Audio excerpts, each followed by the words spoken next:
Would you like the essence of this entire fat little book that you can see here in this video? I'm going to be crunching it down. I'm going to truly oversimplify this, but give you the essence of the 15 laws of success as given to us by Napoleon Hill. Okay, you're going to be getting a mind map. This is the mind map over here. Yes, you saw a snapshot of it.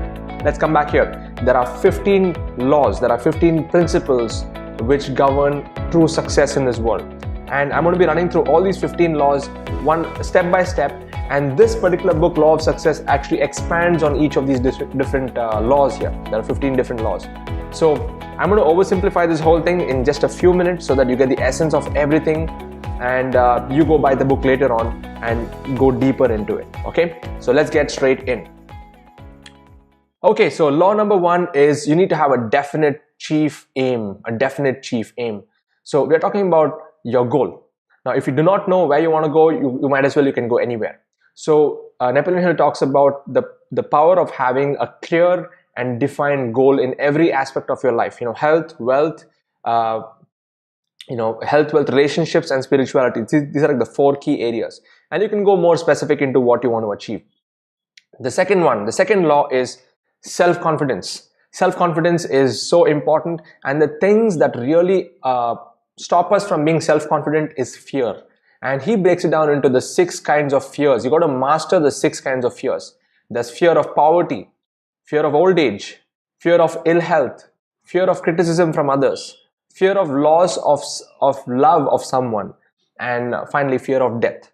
And these are the fears that really keep us in a position where we are not able to be ourselves. We are not really confident about ourselves, and how to really overcome that. And ego versus the real self-confidence. Okay, ego is where you think too much about yourself, but true self-confidence is where you have power and confidence in what you do.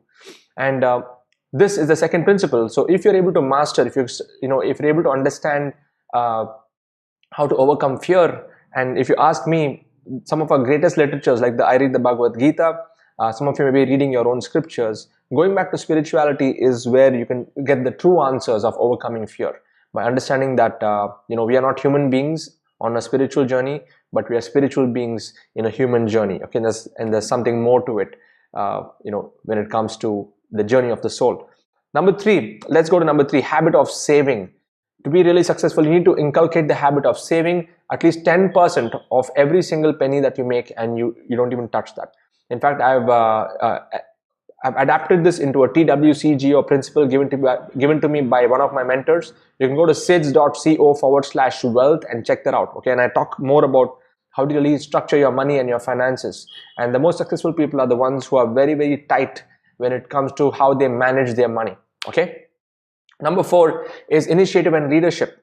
Without initiative and leadership, nothing is going to move forward. You need to be a leader. So we are talking about servant leadership here, with the act of serving, not in the mode of really being a dictator and controlling things here. Okay, walking the talk first and serving the community by being a leader and growing your influence in that process.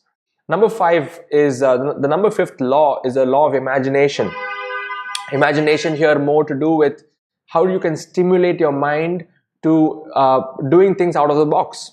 And imagination is so key here. Like, even when I've been studying different education systems, I really appreciate one of the education systems is called Steiner education, Waldorf education system, where they allow kids to really immerse in imagination and drawing, and they learn all the subjects through art.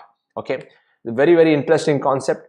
And of course, I've put my kid in Montessori, so even there's a lot of creativity and mind stimulating activities to increase imagination.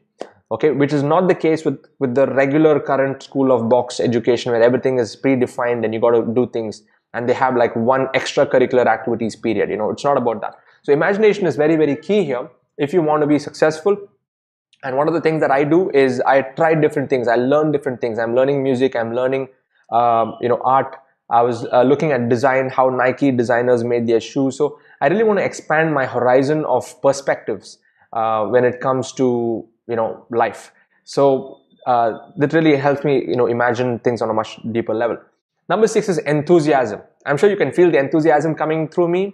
Yeah, enthusiasm is key because it makes life fun, it is attractive, it gets things done, and you can be a powerful communicator, because if your energy is high, then the message reaches on the other side. Number 7, the 7th law of success is self-control.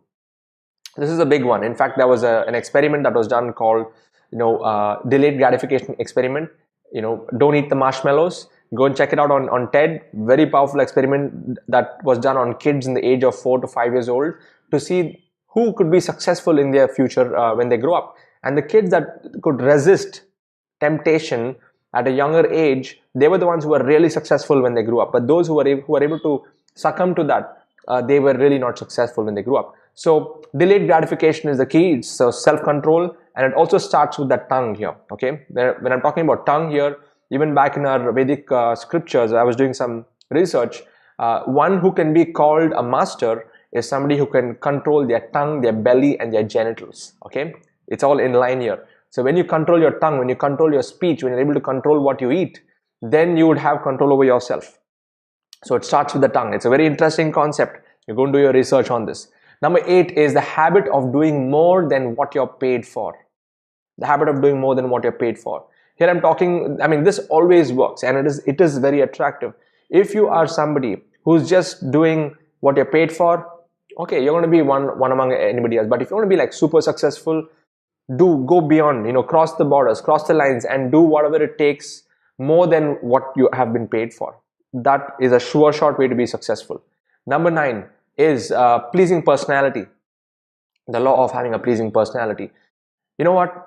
All this matters. Your body language, your smile, your empathy. Do you really care about others?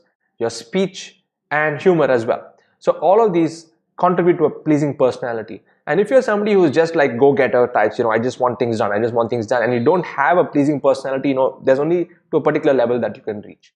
Okay, so a pleasing personality is also an important law of success. Number 10 is accurate thinking. A lot of us have information, and especially in today's day and age, there is too much of information. So a few elements to this is you need to understand the difference between what is a fact and an opinion. Okay, I'm just going to reorder this. Facts versus opinions, that's the first thing. You need to differentiate that. So you need to read the right books. You need to get the right mentors, because a mentor would have walked the talk. They would have walked the journey, and they can tell you exactly what to do. And also being a part of a community where you're able to get input from others so that your thinking is accurate. Because doing things on your own and just building your own stories in your head is not going to get you success. Okay, you got to expand your horizon, and you'll be able to accurately think by getting different perspectives, using this method here. Number 11 is concentration. Did you know that multitasking can lower your IQ even more than smoking marijuana? Okay, this is a study that was done. So people who are into drugs, their IQs are, it definitely drops, and a lot of studies have been done on this. Their brain power, they get sluggish, and they're really not in the alert state of mind, because they're not able to really focus on one thing. Yeah.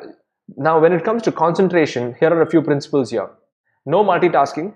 And if you work, the most simplest thing that you can do is if you work in blocks of 2-hour chunks without any distractions, without any WhatsApp and Facebook notifications popping up, you can get a lot more done. And this is what I'm doing right now. I got everything turned off. I'm doing these 2 hours. I'm shooting this video. It'll take me another hour to really polish it up, edit it, put it up on my blog, and then I'm going to open up my other platforms. Okay, so by doing this, you can get a lot more done. Concentration. Number 12 is cooperation. Cooperation is another important law, and you are not the lone warrior on this planet. You cannot get things done on your own. We are in a people world. We got to relate with people here. So the best thing is to focus on highest impact activities. Once you know that these are the things that are of highest impact to me, then you can delegate the rest. Delegate the rest, and then the power of teamwork. Power of teamwork actually kicks in over here. So see on which are the areas that are painful for you, and if somebody else can do it for you, and you only focus on the areas that really matter the most. And this is where cooperation comes in. Number 13 is profiting by failure. It's easier said than done. As they say, failure is a stepping stone to success, but it's just a mindset. Okay, you need to look at whether you're going to look at that aspect as a failure or as feedback. And if you're looking at it as feedback, then you can always improve and move to the next level. But the sad thing is, right from school days, we are all taught not to fail. and we're not given that opportunity to try new things and fail forward. So this is another principle, another law of success. Number 14 is tolerance. Yes, everything might be planned, but most of the time things may not go according to plan. So when it comes to this, it's not always about being right. It's better to be unified than to show that you're right. And sometimes it's also let the smoke clear on its own, because you may have toxic relationships, you may have people who are not able to be in sync with you, things may not go according to your plan, but it's okay. You got to have that tolerance level for you to really move forward. Okay, that's principle number 4. And finally, number 15 is practicing the golden rule. The golden rule of Napoleon Hill is this: it is do unto others as you would have done unto you. Okay, it is coming straight off the Bible, and this is it's a rule which not many people practice. It's not conscious, but if you're able to consciously think about it, what can you do for others as you would do for yourself, that is it's a golden rule. I mean, this can really help you move forward. So these are the 15 laws which are there in this book here, which is called the law of success. Okay, the law of success. And he expands this on a more deeper level on each of this, giving a lot of examples, a lot of stories. In fact, if I open up the front page here, Napoleon Hill has actually studied the lives of so many people. Like if you look at, he's got tributes from people like Thomas Edison, the kings of different countries, the former president of the United States like Woodrow Wilson, the founder of Kodak, Candy Chief. And he's dedicated this book to Henry Ford. He studied the life of Henry Ford, Andrew Carnegie, Edward C. Barnes, and many successful leaders. So what you're going to get in this book is priceless. And what I've done is I've just tried to oversimplify the whole thing for you. Okay. So if you want a copy of this mind map, just to take a pointer, just to to refresh it, just go to asksids.com and type the words LOS. LOS is law of success. Just type the word LOS. And you'll get a full-fledged download of this mind map. You can take a printout, go through it, and see how it goes. Okay, so I'm going to sign off right now. If you found this video valuable, useful, share your comments below and hit the share button. Hit the share button, pay it forward. Let somebody else benefit from this information. Okay, wish you all the best. Bye-bye.